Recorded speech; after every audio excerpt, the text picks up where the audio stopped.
એની ઉંમર બી કરતા બમણી છે. 5 વર્ષ પછી તેમની ઉંમરનો સરવાળો 55 થશે. શું કામ 5 વર્ષ પછીની વાત કરો છો? જુઓ, આ એ છે, આ બી છે. એની ઉંમર બી કરતા બમણી છે, એટલે બી 1 હોય તો એ આટલો હોય, અને કુલ કેટલા હોય? 3. આ સમજાણું. આખા પેપરમાં કાંઈક માપનો ક્વેશ્ચન ગણવો હોય ને, કાંઈક માપનો, તો આ પ્રશ્ન છે આખા પેપરમાં. તમારે આને જે કાંઈ સલામી, તોપો, માનપાન જે કાંઈ આપવું હોય ને આપી દેજો.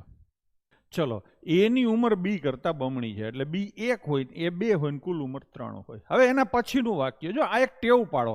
5 વર્ષ પછી સરવાળો 55 થાય, 5 વર્ષ પછી ફલાણું થાય, ઢીકણું થાય, એમ નહીં. હું તો આજનું કહું. આજે સરવાળો કેટલો થાય? 45.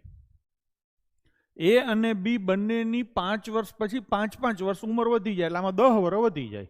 10 વધી ગયા પછી 55 થાય. તો આજે કેટલા હોય? 45. કુલ 45 હોય. ટૂંકમાં આના કરતાં 15 ગણું, એટલે આ 15 હોય ને આ 30 હોય. 5 વર્ષ પછી આ 35 નો થાય ને આ 20 નો થાય, એટલે થઈ ગયા ને 55. હાલા, લાઈક તો કરો ગડબાવ, લાઈક તો કરો. બરાબર છે. તો શું થઈ ગયું? એની હાલની ઉંમર કેટલી છે? 30 વર્ષ.